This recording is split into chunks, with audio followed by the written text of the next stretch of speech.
Hello, kamusta tayong lahat?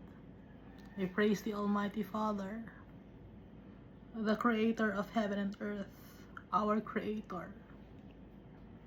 For He is mighty, He is good, He is just, He is full of mercy and grace. And He created us to inherit His kingdom. Our inheritance is our Father. He is our treasure.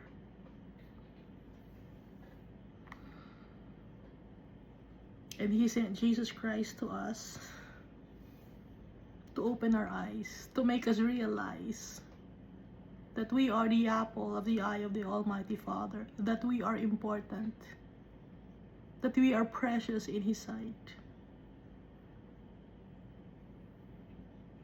that we are valuable.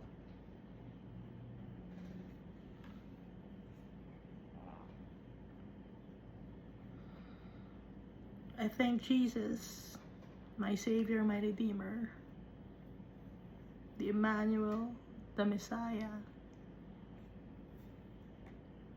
for giving His life on the cross, for the forgiveness of our iniquities, so that we may claim our inheritance, our birthright, as children of the Almighty Father. And that's the grand master plan of Yahweh.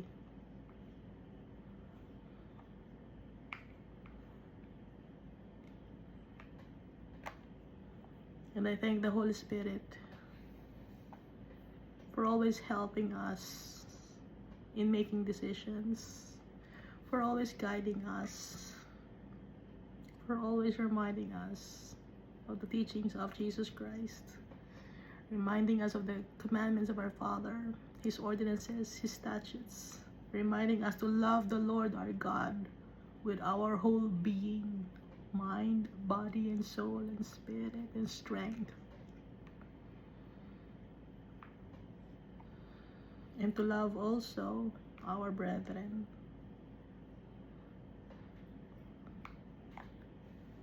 So last time we finished reading 2 Chronicles.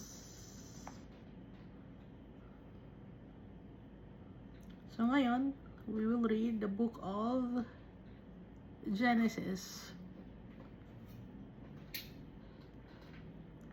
where it all started. Creation. Although we've already read this, but we have not really tackled it or explained it fully.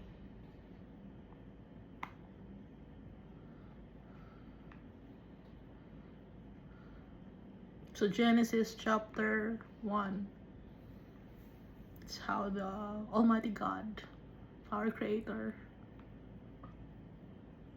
created this world and His children.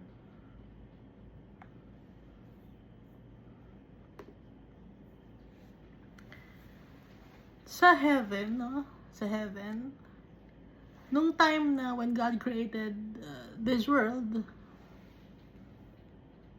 nagkasala na, nagkaroon na ng kasalanan yung 1/3 of the angels. Bakit natin alam na 1/3 of the angels ang sumama sa dragon? Nakalagay ito sa Revelation chapter 12 verse 4. His tail drew 1/3 of the stars of heaven. Yung sinisimbolize ng stars of heaven, those were the angels of the Almighty Father who went with the dragon, the Leviathan, the snake. 1/3, no, of the stars of heaven. Meaning, nasa heaven sila, stars sila, servants of the Almighty Father. Sumama sila kay Lucifer. Kaya nakalagay ito sa Revelation chapter 12, Yung book of Revelation, it's not just the ending of this world. It also includes the creation, no? So, yung book of Revelation, parang concise na, parang summary. Summary na lahat, sinama-sama na na-compile in 22 chapters, no? Pero before, wala namang talagang nakalagay na chapters. Naglagay lang ng chapters and verses lately lang.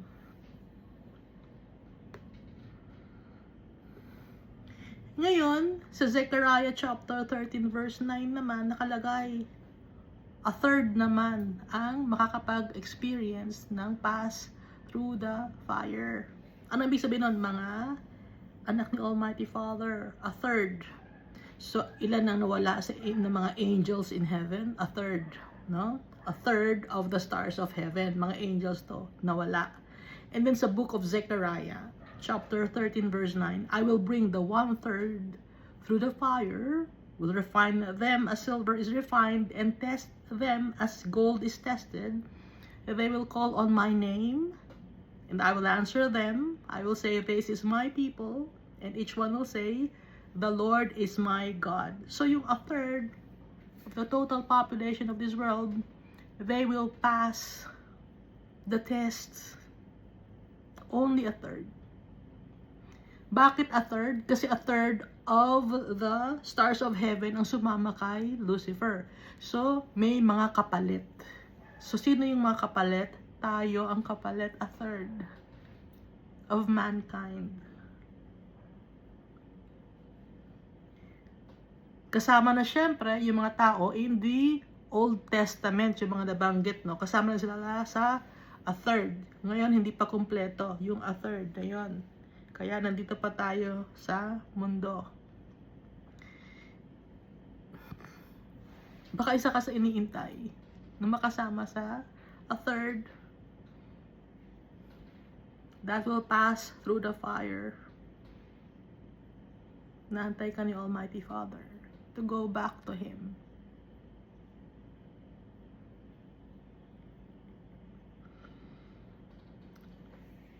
Kaya babalik na ngayon tayo sa beginning, sa history of the creation. Si Almighty Father, hindi siya bounded by time and space. Tayo lang. Kasi si Almighty Father, pwede niyang i-atras ang time, pwede niyang pamadaliin ang time. Tayo, hindi. Although may mga theory na ginawa si Einstein, yung theory of relativity, yung mga go back in time, hindi magagawa ng tao yun.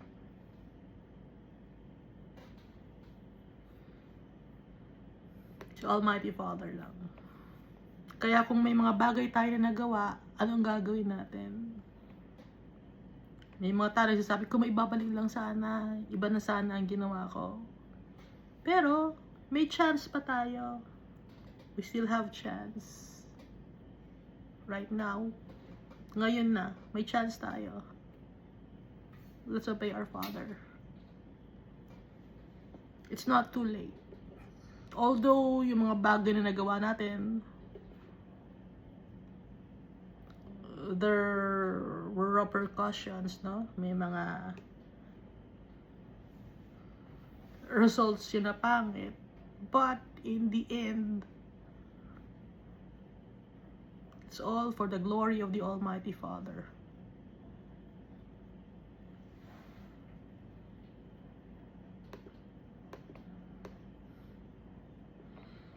Balikan natin to Genesis chapter 1. In the beginning, God created the heavens and the earth. So, hindi totoo ang Big Bang Theory. It's just a theory. At saka, babanggitin ulit natin yung unang philosopher, Greek philosopher na si Thales. The first Greek philosopher, nauna pa siya kay Plato, nauna pa siya kay Solon, Nauna pa siya kay Pythagoras. Siya ang pinakauna, si Thales. But, in the Bible, sinong mas nauna? Si King Solomon. So, ang key theory ni Thales na ang mundo ay nag-umpisa sa water. Saan niya nakuha yung idea na yun? It's from King Solomon dahil nauna nang isulat yung Book of Genesis, Exodus, Leviticus, no? Bago pa man maipanganak kasi si Solomon, meron ng Book of Genesis, Exodus, Leviticus, and Numbers. Kaya si Solomon, he's full of wisdom and knowledge, na i-share na niya to kay Thales. So in the beginning, God created the heavens and the earth. The earth was without form and void, and darkness was on the face of the deep. Wala pang forma ang earth nun, at it's a void, no? Darkness.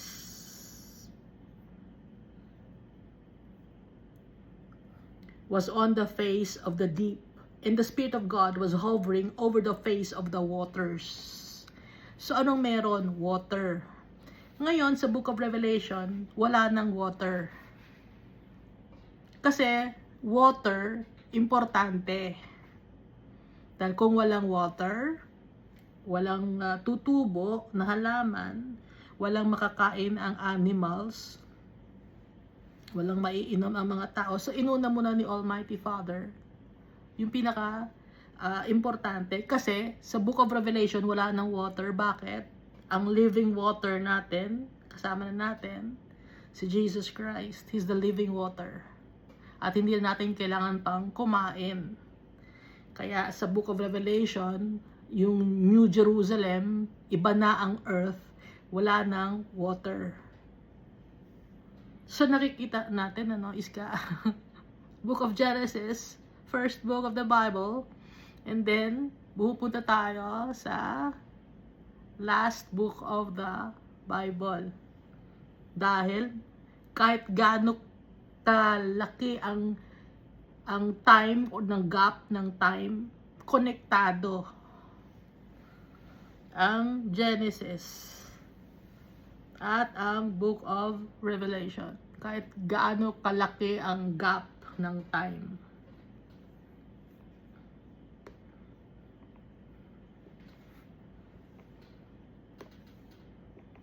So, unang-una, meron ng face of the waters, the Spirit of God was hovering. Si Almighty Father, meron siyang body and meron din siyang spirit. Kaya nga, He created us in His image and likeness. Nakita siya ni Moses, pero may spirit din siya, the Spirit of God. Kasi napakinggan ko sa isang sa internet na si Almighty Father, sabi niya ay spirit. Hindi lang spirit si Almighty Father, image and likeness meron si Almighty Father, just like us, kamukha natin yung tatay natin. And so we are blessed. Balikan natin. The Spirit of God was hovering over the face of the waters.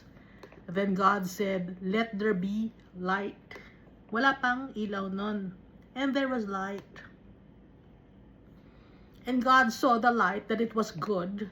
And God divided the light from the darkness.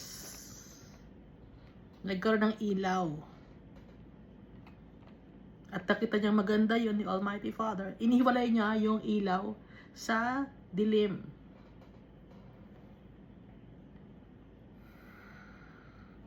God called the light day, and the darkness He called night. Kaya sa ibang country, kahit nagabi sa kanila, may liwanag pa. Kasi hindi naman ibig sabihin na porque na gabi na, wala nang light. No? God called the light day, and the darkness He called night. So, hindi pa dito nakikreate ang sun, ang moon, at ang stars. Ano lang ang unang ginawa ni Almighty Father?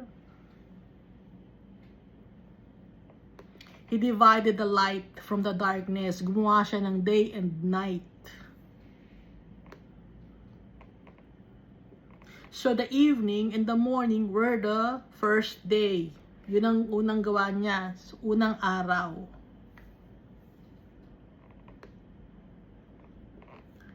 Verse 6, Then God said, Let there be firmament in the midst of the waters, and let it divide the waters from the waters. Kasi nga, punong-puno ng tubig. No? Sabi ni Almighty Father, magkaroon ng expanse or firmament in the midst, sa gitna ng tubig, magkaroon ng firmament para mahati ang tubig. Divide the waters from the waters. Waters from the waters. So, sa taas may water. Sa ibaba, meron tayong mga dagat, river. Sa itaas, anong meron tayo? May mga clouds tayo. Yung mga clouds, may mga waters yon.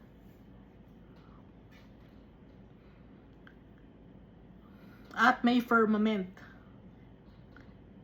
Mas nauna pa ang Bible gawin isulat kumpara sa mga books ng science, ng astronomy at astrology. Mas una pa ang Bible. So, sino ang mas paniniwalaan natin?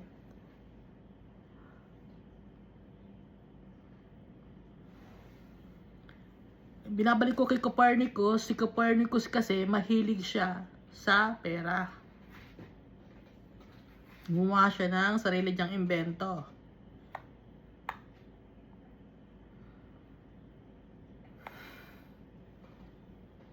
Dahil ang sinasamba niya ay ang sun, no? Saka na natin balikan si Copernicus. Iskasa na natin balikan si Copernicus. So, na-divide ang waters, nagkaroon ng space, no? Expanse or firmament. Nahiwalay ang water. Sa taas, nagkaroon ng water. Sa baba, nagkaroon ng water. Wala pang nakakaalis ng mundo na to. Baka sabihin, may nakapunta na ng moon. May nakapunta na ng Mars. Sino yung presidente nun? Tinawagan sa telepono. Hello, nandito kami sa moon. Sino yan? Hindi naman digital ang telepono nun. Nakatawag. Ang bilis, no? Samantalang ngayon, nagtatawag tayo sa telepono. Eh, ano to mahina ang signal. Dito pa lang tayo sa mundo, nagtatawag. Mahina ang signal. Tapos yun nakapunta ng moon. Ang lakas ng signal. Isang tawagan na, nagkakausap na. Mabilis paniwala ang tao. Dahil nga, gawa tayo ng kasinungalingan. Ngayon yung kasinungalingan na ngayon, ipapamudmud natin sa mga tao. Ngayon, yung mga tao naman naniwala and then gumawa sila ng mga books. Tapos mga kasinungalingan. Ha?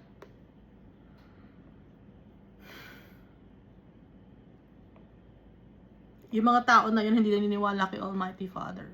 Pero, pag malapit na ang kanilang buhay na sila ay kukunin na, mawawala na ang kanilang soul sa body nila, anong ginagawa nila? Humingi sila ng tawad kay Almighty Father.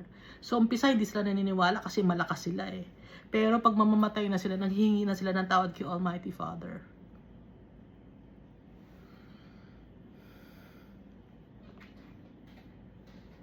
Ganun ang tao.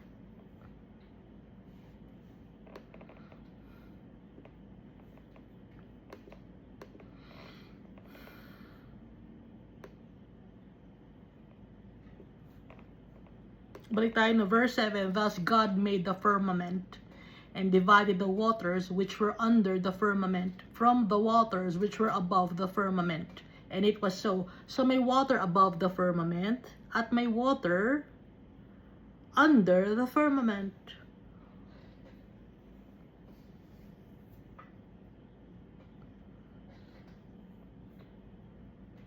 Yung nakikita niyo ng mga parang mga bilog-bilog, no? Bilog-bilog sa microscope, batawag microscope, telescope. Bubbles. Bubbles 'yan.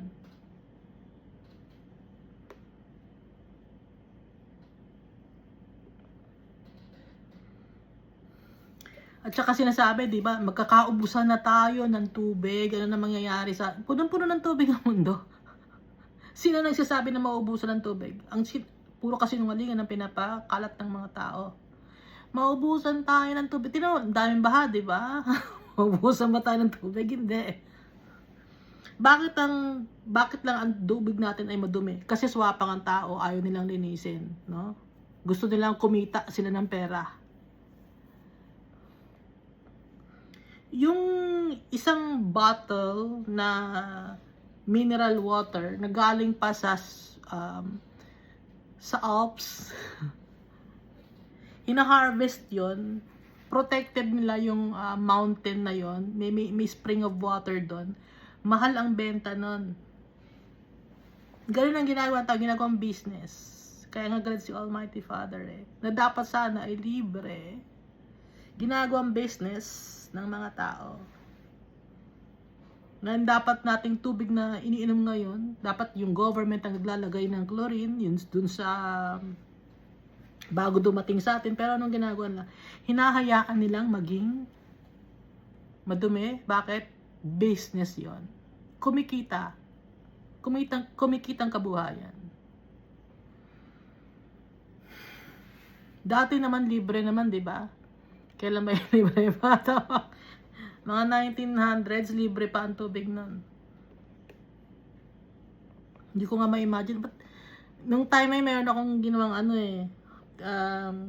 drama or college. Hindi ko maisip, magkakaroon ba ng bayad ang tubig na iinumin? Iba pa ba ang bayad sa inom ng tubig, sa tubig ng pampaligo? Nangyari nga. Pwede bang mangyari? Dati hindi pwedeng, parang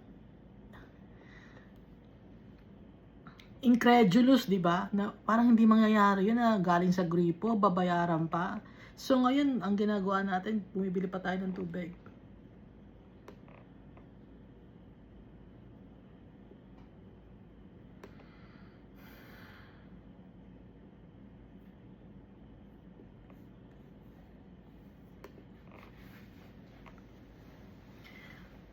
Ulit natin verse 7. Thus God made the firmaments and divided the waters which were under the firmament from the waters which were above the firmament, and it was so.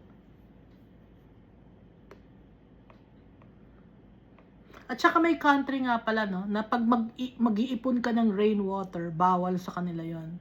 Huhulihin ka, ikukulong ka. Ang sarap kaya maligo sa rainwater. Madulas sa katawan. Verse 8, and God called the firmament heaven. Sa itaas, heaven. So the evening and the morning were the second day. So yun ang pangalawang araw. Tinawag ni Almighty Father na pangalawang araw yun. Verse 9, then God said, let the waters under the heavens be gathered together into one place. Let the dry land appear, and it was so. So, inutos ni Almighty Father, just by His words, yung tubig, mag-appear ang land, humiwalay ang tubig, magkaroon ng land, mag-appear. So, yung ibang mga water napunta sa mga geyser, yung ibang mga water napunta sa ocean, yung iba nasa sea, yung iba nasa river, yung iba nasa waterfalls, no? Iba na sa spring. Kasi nag-appear ang land. And it was so, and God called the dry land earth. Tinawag ni Almighty Father na earth ang mundo. And the gathering together of the waters, He called seas. So nung nagsama-sama ang mga tubig, nag-appear ang land, tinawag ni Almighty Father na dagat, yung mga tubig. Ngayon, magtataka ka, maraming tubig sa dagat. Paano natin naiinom? Kasi nga, may filtration. No? May mga bato. Yung mga bato na filter nila yung sobrang alat. Ang galing ni Almighty Father, di ba? Kaya yung galing sa dagat na mga tubig na pupunta sa river, na pupunta sa mga streams, pwedeng inumin. Kasi nga, may mga bato na nagkakaroon ng filtration process.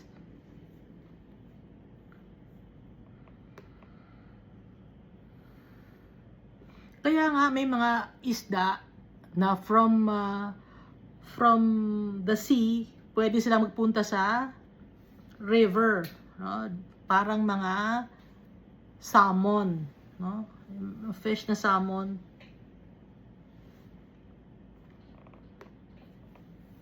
Pwede sila sa dagat, pwede sila sa river or sa stream. Sa waterfall, nandun din yung mga salmon, yung mga isda rin doon.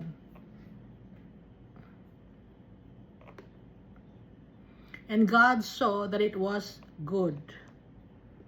Verse 11, then God said, let the earth bring forth grass, the herb that yields seed, and the fruit tree that yields fruit according to its kind, whose seed is in itself on the earth. So, inutos ni Almighty Father na magkaroon ng damo, magkaroon ng mga halaman na may mga buto, at mga puno na may mga prutas or bunga sa mundo. And it was so. And the earth brought forth grass. At yun nga, nung sinabi ni Almighty Father yun, tumubo nga yung mga grass. The herb that yields seed according to its kind, and the tree that yields fruit, whose seed is in itself according to its kind. And God saw that it was good.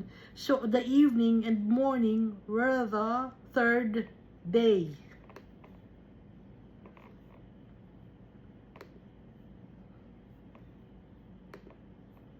Evening and the morning were the third day. After the third day.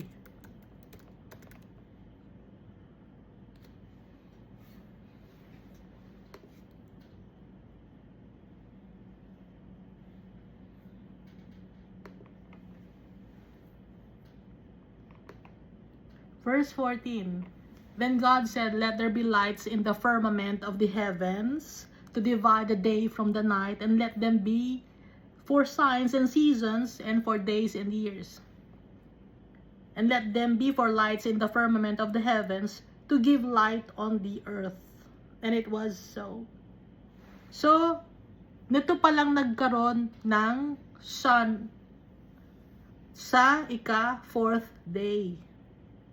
Mas nauna tumubo yung mga halaman kesa magkaroon ng mga sun and moon and stars. And let them be for lights in the firmament of the heavens to give light on the earth, and it was so. Then God made two great lights. Gumawa si Almighty Father ng dalawang malaking lights. The greater light through the day, and the lesser light through the night. He made the stars also. So, yung sun at saka yung moon, ginawa ni Almighty Father. So, si Almighty Father, prepare niya muna ang lahat bago tayo create niya.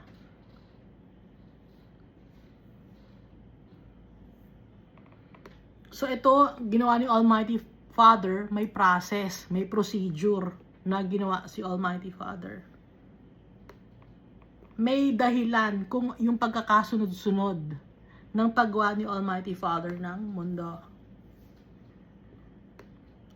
He made the stars also. So yun yung 4th day. God set them in the firmament of the heavens to give light on the earth, and to rule over the day and over the night, and to divide the light from the darkness. And God saw that it was good. So the evening and the morning were the 4th day. Kunyari, ito ang mundo. Kunyari, ito ang mundo. Gusto na ba yung ano? Yan ba ang masasample dito? Nabilog pa. O, kunyari, ito ang sun. Kunyari, ito ang sun. Ito ang mundo. Akala ninyo bola? Hindi. Nung nandun ako sa grade 5 ako, sabi, umiikot daw yung mundo. Habang umiikot yung mundo, umiikot na naman daw sa saan yung mundo. Di nahilo na tayo.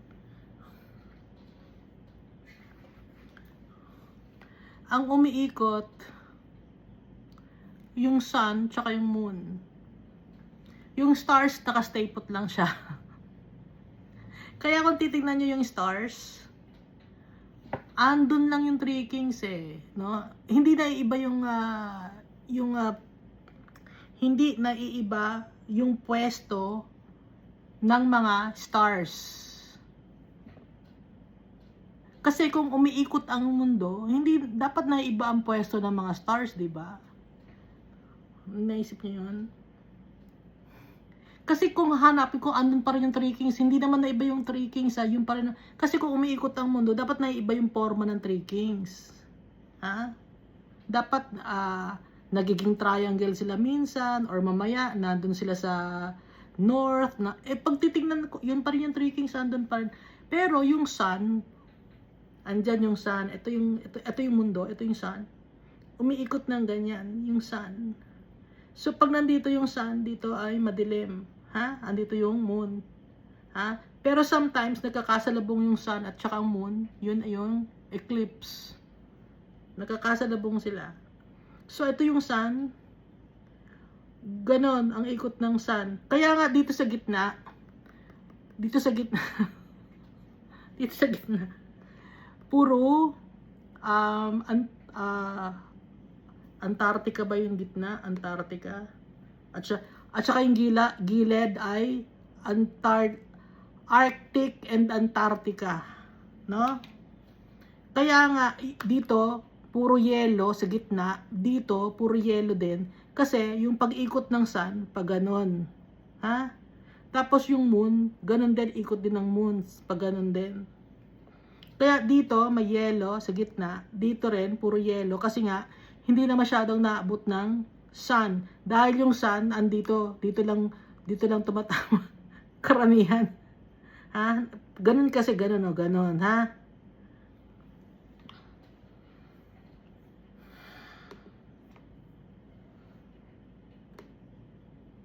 Yun ang gawa ni Almighty Father.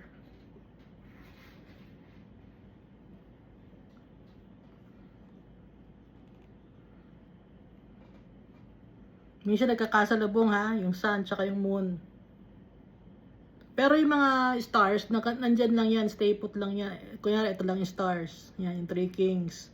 Yung, kung ano, may mga tawag din ng mga stars eh. Andito lang, ha. Yung mundo, naka-stay lang ng ganyan. Bakit? Bakit ang ganitong mundo hindi umiikot? Kasi kung umiikot ang mundo, ba kung umiikot na ganyan ang mundo, no? So yung nasa Australia ba, nakabaliktad yung mga tao doon ngayon? Kasi, nakabaliktad ba yung mga tao sa Australia ngayon? Kasi yung Australia nandun sa pinaka-ilalim, no?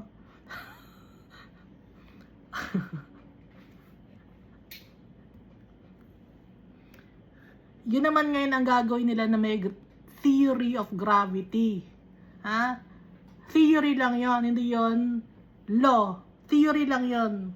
Ha? Pag theory, ibig sabihin hindi napapatunayan. Haka-haka lang yan, kaya nga theory eh.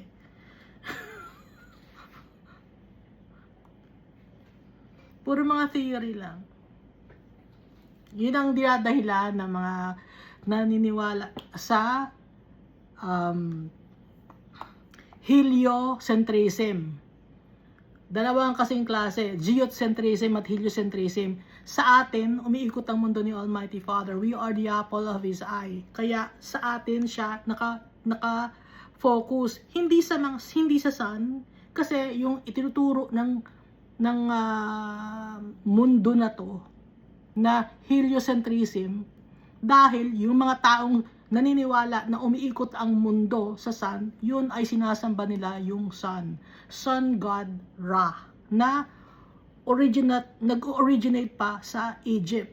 Kaya sa isip nila, hindi, yung sa sun tayo titingin dahil doon umiikot ang mundo natin. Yun ang ating focus. Hindi. Kasi nga, sinasamba nila yung sun. Doon galing yung heliocentrism. Dahil si Copernicus, mahilig siya sa pera, ang sinasamba niya yung sun. Konektado kasi yon sa kanyang pagsamba sa material things. Dahil ang sinasamba nga niya yung religion na galing pa ng Egypt. O Egypt na naman nabanggit natin. Kasi hanggang ngayon, meron pa rin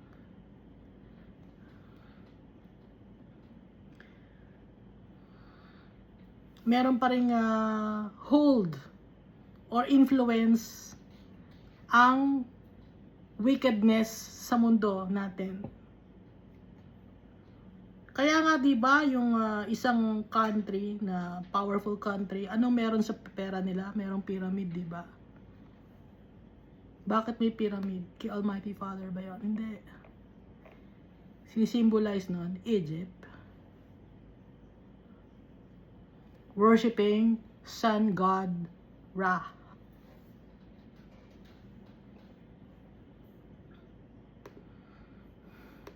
Kaya yung mundo natin nababalot na ng kasinungalingan.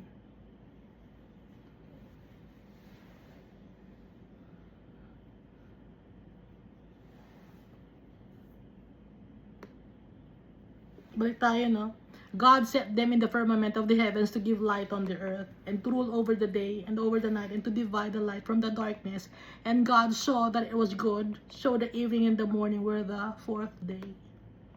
Verse 20, then God said, let the waters abound with an abundance of living creatures, and let birds fly above the earth across the face of the firmaments of the heaven. So nagkaroon ng mga living creatures, nagkaroon ng birds. Verse 21, so God created great sea creatures, nagkaroon ng birds, at nagkaroon ng creatures naman sa tubig. So God created great sea creatures and every living thing that moves, with which the waters abounded according to their kind, and every winged bird according to its kind. And God saw that it was good, and God blessed them, saying, be fruitful and multiply, and fill the waters in the seas, and let birds multiply on the earth.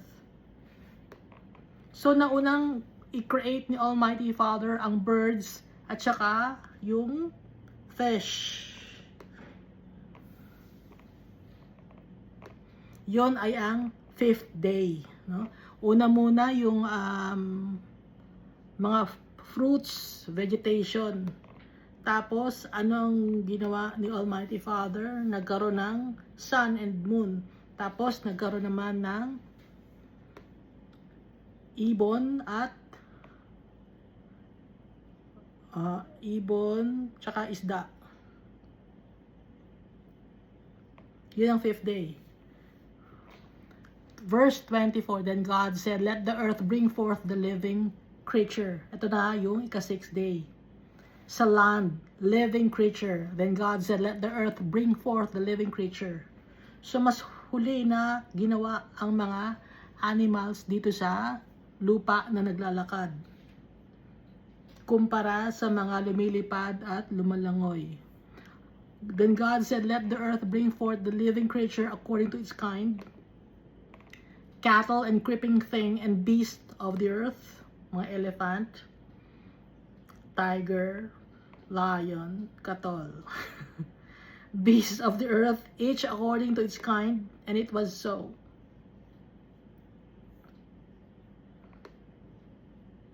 And God made the beast of the earth according to its kind, and cattle according to its kind, and everything that creeps on the earth, kasama na yung uod, according to its kind, caterpillar, according to its kind. And God saw that it was good, kasama na yung mga insects.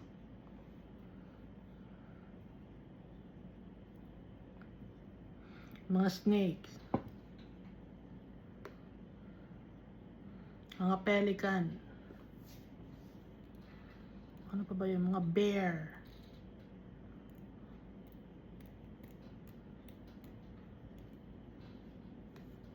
so yun ay ang ika-6th day, no? Ano pa ang ginawa ni Almighty Father sa 6th day? Isinabay na ni Almighty Father sa paggawa sa animals, after ng mga animals na nandito sa lupa, after ng mga manok, at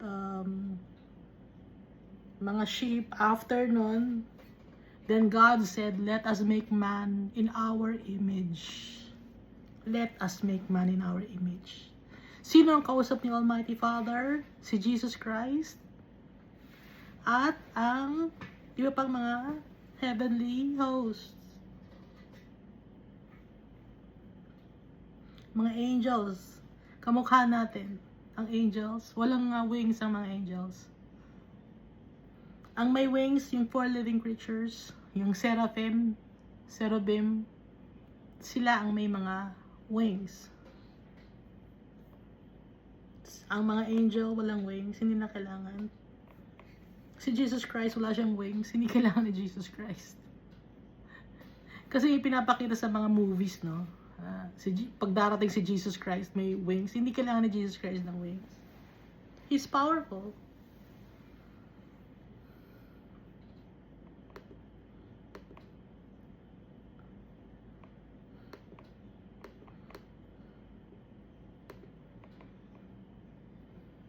Wala naman nakalagay sa Bible na may wings ang angel, Sino nagsabi kaya noon?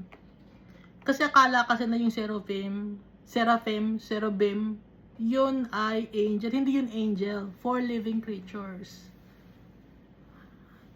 Na may 4 faces. 4 sila, each having 4 faces. At punong-puno ng eyes yung kanilang katawan.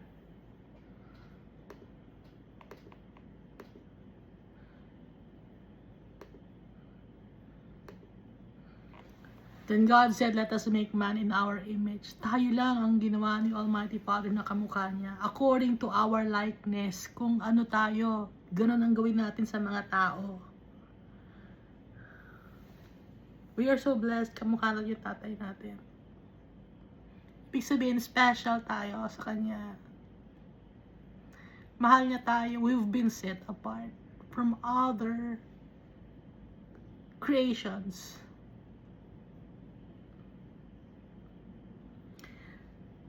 Ano pang sinabi ni Almighty Father? Kamukha natin siya, and then He added, let them have dominion over the fish of the sea. Ang tao may dominion over the fish of the sea, over the birds of the air, and over the cattle, over all the earth, and over every creeping thing that creeps on the earth. Lahat tayo ang binigyan ni Almighty Father ng dominion. Tayo ang Kanyang huling ginawa. Dahil tayo, special tayo sa Kanya. I-prepare niya muna yung titirhan natin. Lahat ng mga kakailanganin natin, ginawa muna ni Almighty Father. Sa Kanya tayo inilagay. Example, no? Pag gagawa ka ng bahay, may tao ba agad? Hindi, di ba? Kasi paano mabubuhay yung tao kung gagawa ka ng bahay? Edi wala siyang masisilungan, wala siyang makakain. So, ang ginawa ni Almighty Father, lahat ng mga pangangailangan muna ng tao, ginawa ni Almighty Father. Bago niya tayo inilagay. So, tayo ang Kanyang focus. Hindi yung sun, hindi yung moon, hindi yung mga animals, hindi yung mga fish, hindi yung mga pet natin. Tayo ang importante sa Kanya. So God created man in His own image. In the image of God, He created him. Inulit-ulit dito. Sa image niya. Kamukha natin yung tatay natin. Male and female, He created them. Then God blessed them, and God said to them, be fruitful and multiply. Utos ni Almighty Father sa mga tao, be fruitful and multiply. Magpadami tayo. Pero syempre, dapat isa lang asawa dahil isa lang ang ginawa niyang babae at lalaki. Partner yon. Be fruitful and multiply. Magpadami kayo. Hindi kayo dapat magpa-abort. Hindi kayo dapat magpa-family planning. Bakit? Anong iniisip niyo na hindi niyo kayang mag-provide kayo? Hindi niyo kaya? Bakit niyo sasabing hindi niyo kaya mag-provide? Hindi naman talaga niyo kaya mag-provide. Dahil ako ang nagpo-provide. Yun ang gagawin sasabihin ni Almighty Father. Ako ang gumawa ng mundo. So bakit iisipin niyo na hindi niyo kaya mag-provide? Hindi niyo talaga kaya mag-provide. Ako ang magpo-provide. Si Almighty Father nag-provide lahat.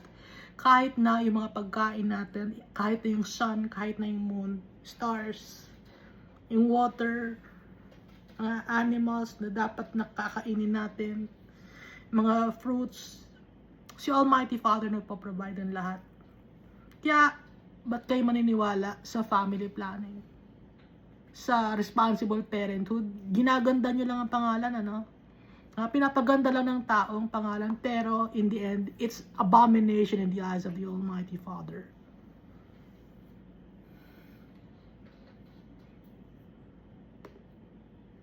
Then God blessed them, and God said to them, "Be fruitful and multiply, fill the earth and subdue it." Sakupin ninyo ang mundo. Fill the earth, punuin ninyo. Ngayon, yung mga tao nagsasabi na wag natin punuin ang mundo, marami ng mundo, masikip na ang mundo. Hindi masikip ang mundo. Nakapunta na ba kayo sa ibang lugar? Sa Japan, wala na dong tao. Matatanda na yung mga tao, doon mamamatay na yung mga yun. Wala nang titira doon sa Japan. Sa Norway, walang tao doon. Lithuania, ang kukunti ng mga tao. Bakit lang tayo nagiging ganito? Hindi tayo makapag-travel, hindi tayo makapunta sa ibang lugar. Kasi nga, ginagawang negosyo.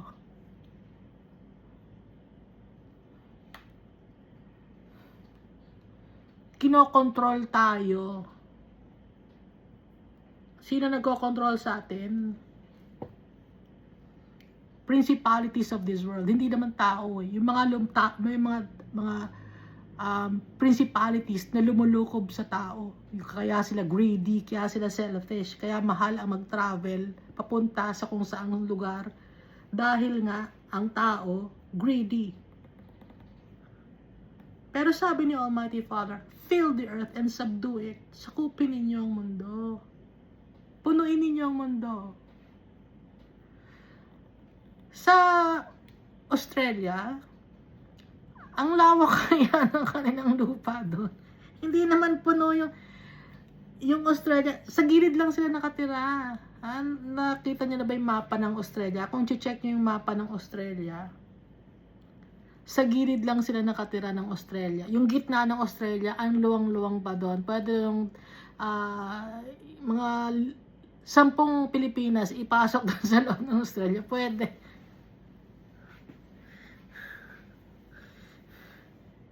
Swapang kasi ang tao eh. Pero huwag tayo maglalay. Bibigyan tayo ng justice to Almighty Father.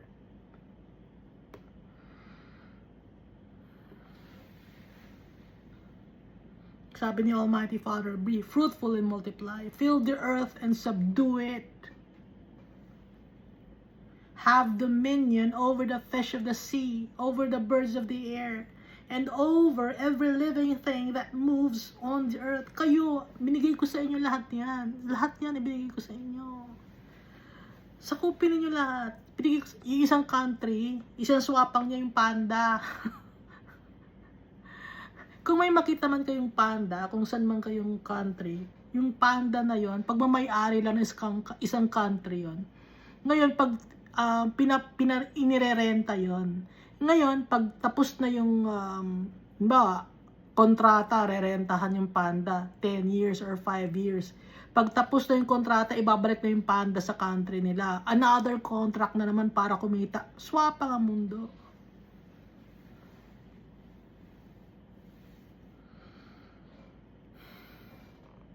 Magpa-provide lahat si Almighty Father. Siya nga ang gumawa eh. Siya nga ang gumawa eh. So bakit tayo kailangan swapangin? Kasi nga, ang mga tao takot magutom. Dahil greedy, gusto nila lagi lamang sila. Para pag lamang sila, sila ang may power, sila ang arrogant, sila ang famous, sila ang mayaman. Kasi nga, greedy. Sabi ni Almighty Father, fill the earth and subdue it, have dominion over the fish of the sea, over the birds of the air, and over every living thing that moves on the earth. And God said, see, I have given you every herb that yields seed, which is on the face of all the earth, and every tree whose fruit yields seed, to you it shall be for food. Kainin ninyo lahat.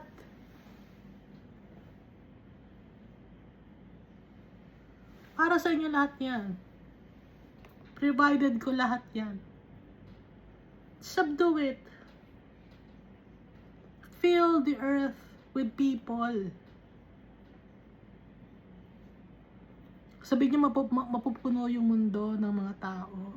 Pag napuno yung mundo ng tao, di ba namamatay naman? May papalit ulit. Ha?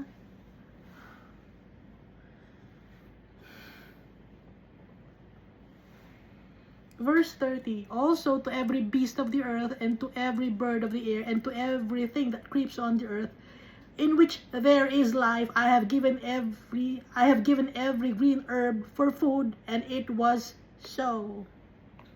Pati na rin yung mga birds. Lahat.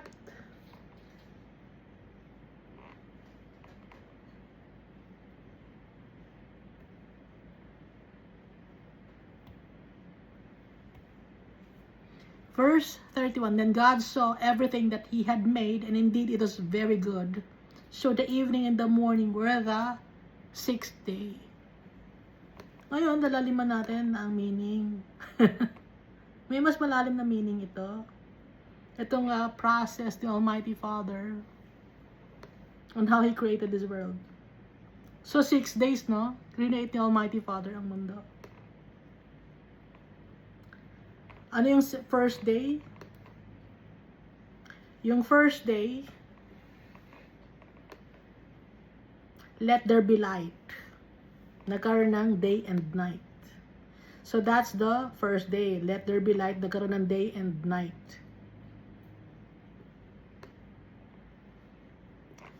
Sa buhay natin bilang tao, yun ang fertilization or conception. It's a burst of soul. Burst of the spirit or the flame of fire getting into the womb of the mother. That's fertilization. Kasi pag nagkaroon ng fertilization, buhay na yung cell na yon. Kaya siya buhay, magpo-form na siya ng heart. Kaya nga, sabi ni Almighty Father, let there be light. And there was light, and God saw the light was good, and God divided the light from the darkness. So, nagdi-divide ngayon yung fertilization, yung cell sa womb ng babae nagkakaroon ng mitosis and meiosis. Mitosis nag-divide sa dalawa. And then meiosis nagiging zygote na, ha? God called the light day and the darkness called night. Doon sa womb ng babae, meron ng nag-i-spark na doon. Nag-i-spark na yung life, nag-uumpisa na.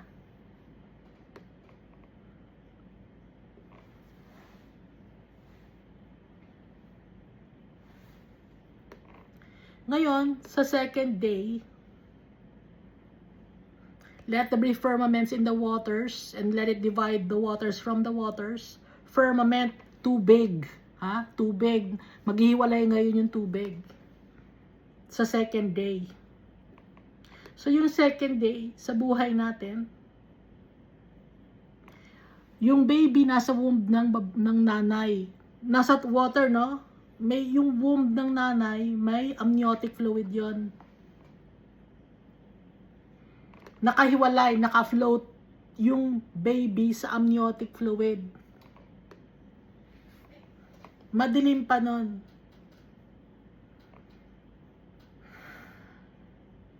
Pero may, ano na yan, meron ng, ano yun, may firmament na yun, meron na yung parang, covering.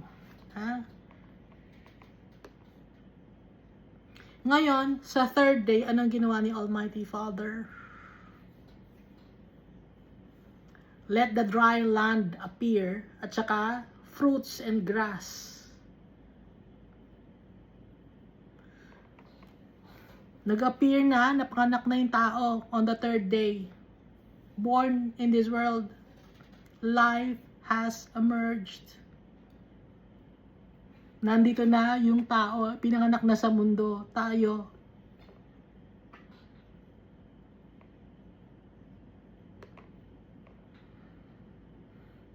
So, let the earth bring forth grass, no? Tumutubo na yung tao, ibig sabihin na ipanganak na, it's new life, spring, yun ibig sabihin.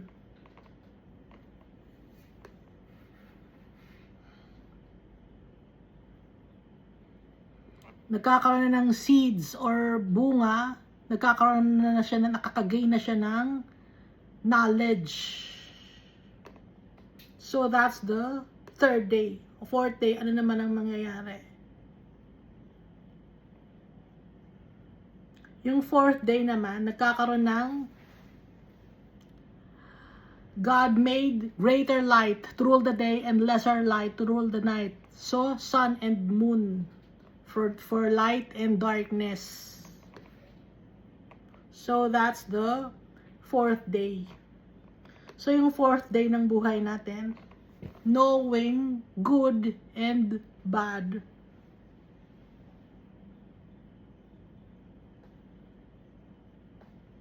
Nagiging aware na tayo. Nagmamature na tayo. Nalalaman natin yung good sa bad. Na may darkness sa buhay natin. Sometimes there's light. But sometimes there's also darkness. A verse, saan na tayo? Sa fifth day naman, ano na ngayon nangyari? Sa fifth day, ano nangyari? Nagkaroon ng birds and fish.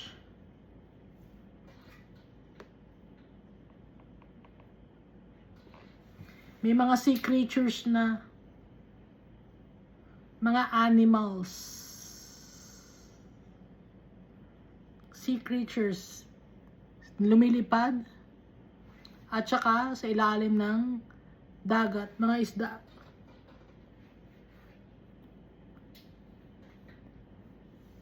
Ito na ay ang ating mga trials and tribulations. Highs and lows of life.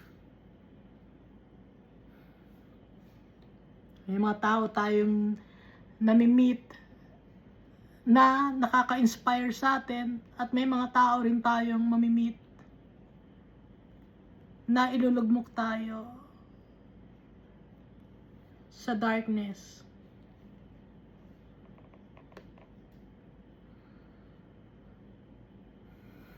So that's the fifth day of our lives. And on the sixth day, ano ito? Nag-create na si Almighty Father ng animals on the land, and at the same time, create na rin niya ang man in His image and likeness. Si Almighty Father, He's perfect. So on the sixth day, dapat in our lives, we must be perfect in the eyes of our Father.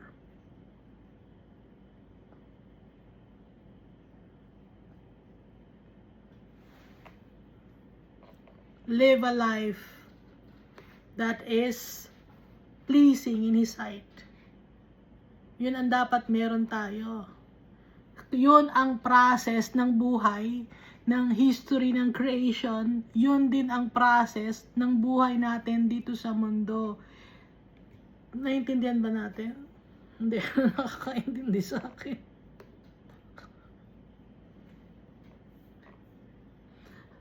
So that's the history of creation. Genesis chapter 1 verse 1.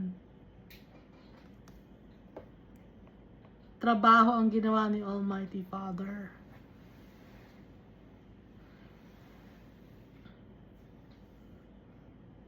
So ngayon tayo, as children of the Almighty Father, anong trabaho ang gagawin natin? Ang trabaho na importante kay Almighty Father is to obey Him. So Genesis chapter 2 na tayo. Thus the heavens and the earth and all the hosts of them were finished. Tapos na ang paggawa ni Almighty Father ng mundo na to. So tapos na, nakumpleto na, perfection na, perfect na. Verse 2, and on the seventh day, God ended His work which He had done, and He rested on the seventh day from all His work which He had done. Then God blessed the seventh day and sanctified it, because in it He rested from all His work which God had created and made. So, importante sa atin ang seventh day ng buhay natin. Kaya para ma-attain natin yung rest natin sa seventh day, gaya ni Almighty Father, from the time that we were born in this world, up to the time na tayo ay nabubuhay dito sa mundo, we must live for our Father. Dahil dapat sa 7th day, that's the time na nasa heaven na tayo, resting in our Father's arms. Nakalagay dito sa Joshua chapter 1 verse 15, until the Lord has given you your brethren rest, as He gave you, and they also have taken possession of the land which the Lord your God is giving them, then you shall return to the land of your possession and enjoy it, which Moses, the Lord's servant, gave you on this side of the Jordan, toward the sunrise.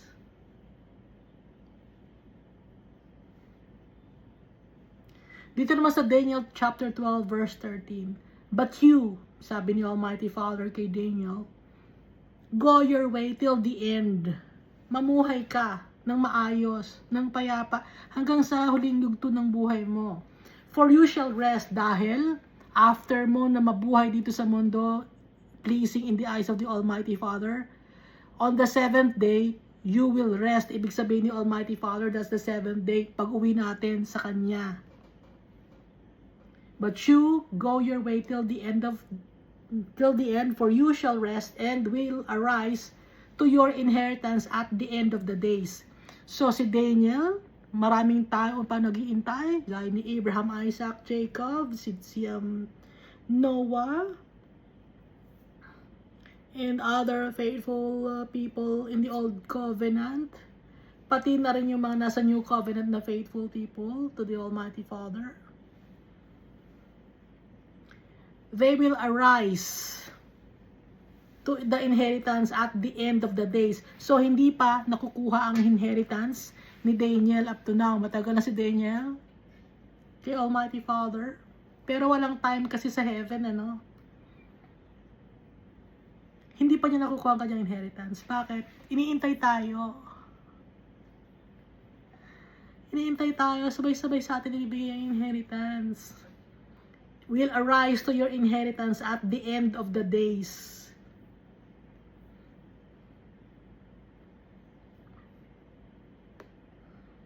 Si Jesus, sabi niya, sa Matthew chapter 11 verse 28, come to me, all you who labor and are heavy laden, and I will give you rest. Para tayo makakakuha ng rest. Kay Almighty Father, kay Jesus Christ. Si Jesus Christ, meron siyang power to give rest to people. Bakit? Because Jesus Christ is also God. Sinabi ba ng prophet na siya ang magbibigay ng rest? Sinabi ba ni Peter na siya ang magbibigay ng rest? Sinabi ba ni Paul na magbibigay siya ng rest sa mga tao? Sinabi ba ni Mary na magbibigay siya ng rest sa mga tao? Hindi. Si Jesus lang. Come to me all you who labor and are heavy laden, and I will give you rest.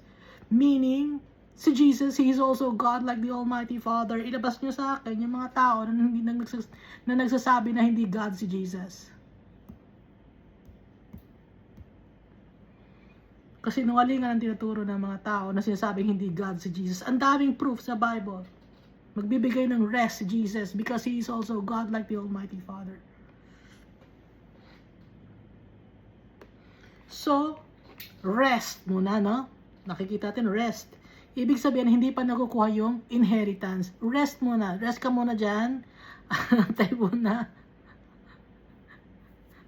Ngayon, kailan makukuha yung inheritance? Kasi habang nabubuhay tayo dito sa mundo, ito ang ating work, to worship the Almighty Father. That's the purpose of our lives here on earth. To glorify the name of our Father. To do His work, to obey His commands. That's the work that the Almighty Father wants us to do. And not the job that you have, even if you're a doctor, you're an architect, you're an engineer. Hindi yan ang work na gusto ni Almighty Father na gawin natin. Although yan ang bubuhay sa'yo, yes, of course, you do that. But ang primary purpose natin why we are in this world is to obey our Father.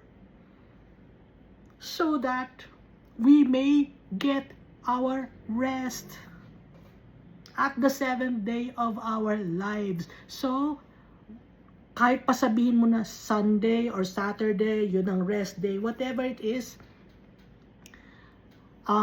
every day of the week, dapat we must obey our Father so that time will come, yung rest natin, yung rest day natin, it will be kept holy. Kasi yung first day, second day, third day, fourth day, fifth day mo dito sa mundo, you obey the Almighty Father. That's why on the seventh day, you kept it holy, makakabalik si Almighty Father. That's the rest day that the Almighty Father is saying. Ngayon, yung inheritance, kailan makukuha? Revelation chapter 20. Then I saw a great white throne, and him who sat on it, from whose face the earth and heaven fled away, and there is found no place for them, sa mga tao na wicked. And I saw the dead, small and great, standing before God, and books were opened. And another book was opened, which is the book of life. Sino ang nagsusulat ng book of life? Man clothed in linen with an inkhorn. Si Jesus Christ yon. Walang inkhorn si Pedro. Hindi siya nakabantay sa yung kasi ang turo, turo na kasinungalingan ng culture and tradition ninyo. Wala sa Bible na nakabantay si Pedro, Nananahimik si Pedro, isinasama ninyo, hindi kasali si Pedro, Although nandun siya sa 24 elders, nananahimik siya as one of the 24 elders, pero hindi siya kasali sa pag-welcome sa mga tao sa pagkuha ng inheritance, no? And the books were open, another book was open, which is the book of life. Si Jesus Christ ito, man with an inkhorn. Siya lang yung man with an inkhorn, si Jesus Christ to. Huwag makulit. Sino makulit? And the dead were judged according to their works by the things which written in the books. So may mga records si Jesus. Hindi computer ang dala-dala ni Jesus kasi books to, Baka may computer. Si Jesus, record yan. May record. Ilabas ang record. Ito ang record. Anong ginawa nito? Daming ginawang kalokohan.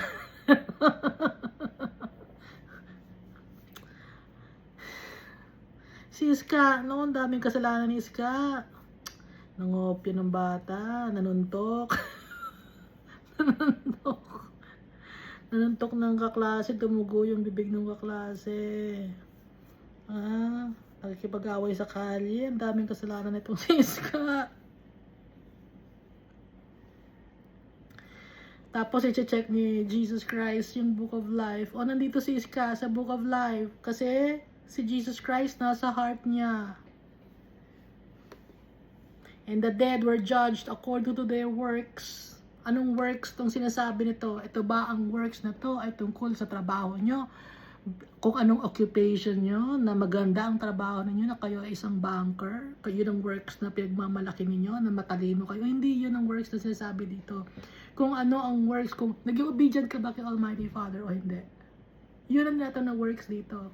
By the things which written in the books, bali wala yung trabaho ninyo na nakagain kayo ng wisdom and knowledge, nakagain kayo ng accolades, famous kayo dito sa mundo, wealthy kayo dito sa mundo, may power kayo dito, politician ako, dapat hindi yon ang works.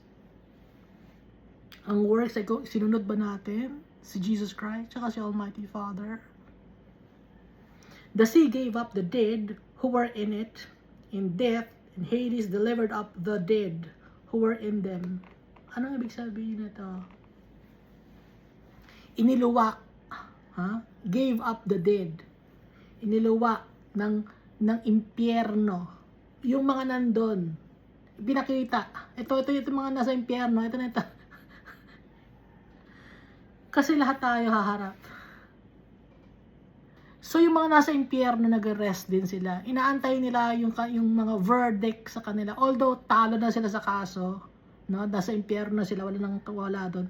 Kaso may mga tao sa impyerno na nagtataka, bakit ako nasa impyerno? Ano ako devotee ako Bakit ako nasa devotee ako ng wooden image Bakit ako nasa impyerno? Hindi alam ng mga tao. Kahit na may nagsabi sa kanila, they disregarded those warnings. Kaya ilalabas ngayon ni Jesus yung mga books. Ito ang ginawa mo. May wooden image ka? May anting-anting ka? Ha? Sasabihin, hindi, wala. Hindi, naka-record dito, sorry. Naka-record dito, hindi nagsisingaling, walang kasingalingan dito. O, itapon ulit ito. Ha? Kasi hindi niya alam kung bakit siya napunta sa impyerno. Maraming mga tao hindi nila alam, ha? Kung ba't sila nasa impyerno. Hindi ba din na, bakit ako napunta rito? Isa akong pastor, isa akong lay minister, bakit ako mataas ang katungkulan ko sa simbahan? Bakit ako napunta dito? Kasi hindi nila alam. Kaya ilalabas yung proof sa book. Kaya kailangan iluluwa sila. Ipapakita. Ito ang ginawa ninyo. Kaya kayo nandyan sa impyerno. O balik ulit sa impyerno. And they were judged, each one according to his works. Then death and Hades were cast into the lake of fire. Although lake of fire na yung impyerno, masikip doon, madilim, mas malala. Lake of fire. This is the second death. And anyone not found written in the book of life was cast into the lake of fire. Yung wala ang name sa book of life. Sino nagsusulat ng mga name sa book of life? Si Jesus Christ, hindi si Peter, ha? Walang manok dito. Si Jesus Christ. Maharap sa mga tao, sa mga kaluluwa ng mga tao. Ito yung seventh day, to keep it holy. Kaya dapat holy yung seventh day. Paano magiging holy yung seventh day? Na ma-claim natin ang ating inheritance. While we are resting, after the resting, we will claim our inheritance. So paano natin mag-claim yung rest na yun muna for the meantime? First day up to the 6th day of our lives, we must obey our Father 24/7 while we are still in this world. But of course, there are some things na nagkakasala tayo. Pero we must ask God's forgiveness by the blood of Jesus Christ. Kasi wala sa ating perfect, lahat tayo makasalanan.